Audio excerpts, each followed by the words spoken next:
So this is Shadow Elastik, and I produced this probably about 20 years ago. And this was supposed to be my version of what I now know to be wave sequencing. So what Groove Shadow was, and this was the actual initial release, but this had some bonus sounds on it to kind of introduce the concept to people, where this one was just straight up groove shadows, and it had 4 parts. It had like a low mid, a mid, and a high, so you could get more out of your groove shadows. And it took me a long time to produce this. It was 4,000 samples, which I recorded myself, chopped them up myself, programmed myself, and then I sequenced them myself. So the point of making the groove shadow concept was to get a musical motif from sound design.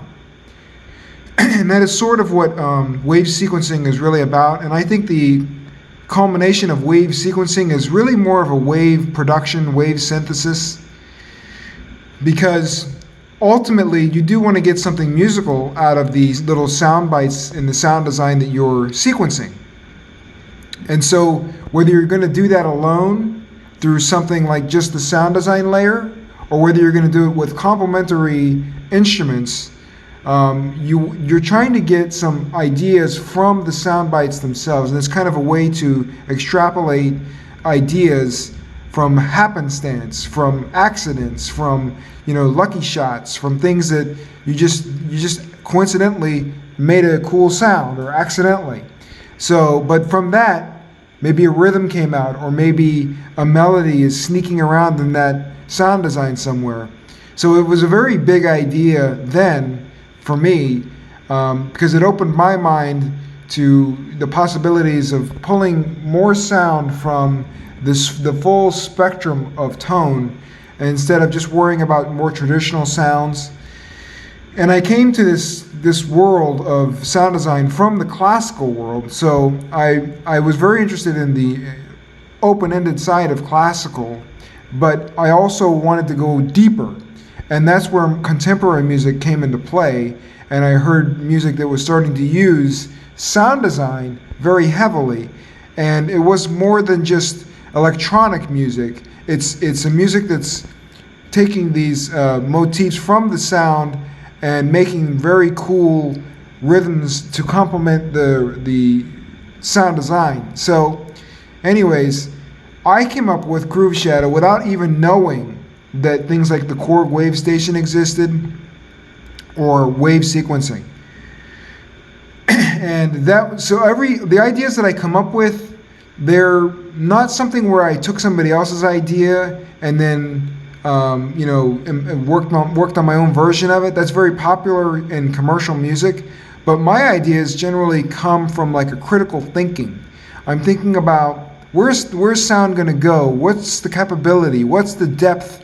What's the IntelliKey? What's really truly possible with sound? And so I delved deeper and deeper into this, and I was able to do that because of my unique life, because not as many people in my time were able to spend so much time researching music. I'm kind of like the Enigma guy, Michael Creteau, where I became a recluse to study music heavily. And if you know me personally, you know I'm a friggin' recluse, because I'm very obsessed with this world of the meta. That's my version of the meta. So so anyways, Groove Shadow was a great product where I was able to pull together a lot of the inspirational motifs from sound design, make wave sequences out of them, make rhythmical things, but this was more designed to complement underlying themes, where the culmination of Groove Shadow is still not yet realized. The culmination of Groove Shadow is supposed to be the next level of music. And the next level of music is beyond the scope of what I want to get into with this video. And it doesn't have to do with AI, but it could have things to do with AI as well. But really it was more about, like I mentioned, about making new kinds of rhythms, new kinds of melodies, new kinds of textural blends, and working back and forth between those worlds using this tool palette of sound design and then sequencing the sound design. And it was inspired by great producers who use a lot of immersive layering in their productions, like Trevor Horn and Teddy Riley and Hans Zimmer, and so that was like an initial eye-opener to further develop the concept of making just a full ensemble of sound design as the music itself.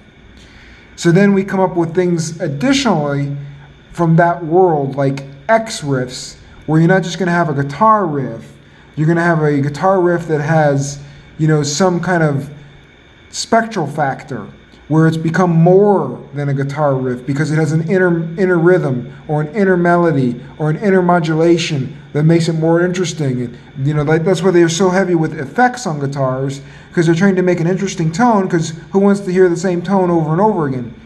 So from the creative side, you're thinking about making these complex things that are going on within those riffs. That's the point of the X riff. And the X riff isn't just about guitar, of course. The X riff is pulling from that same spectrum to make this unique experience that can stand alone or can be a complement to an existing production. But again, we have the thing where we're making a loud lead instrument that can either be used to complement or to stand alone, as I say. So, but the intricacy and the delicate part of this is realizing the inner stuff and really taking a listen to that on different speeds, on different timings, on different pitches, because there's all kinds of stuff going on in those waves that extends beyond a first glance. It's like with anything, like when you first hear a composition, you might experience it one way, but the 1,000th time you've heard it, it takes a new meaning and another meaning and another meaning. That's the beauty of music, man. It's really a special thing.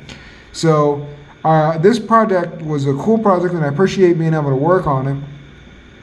And it's still being sold, amazingly.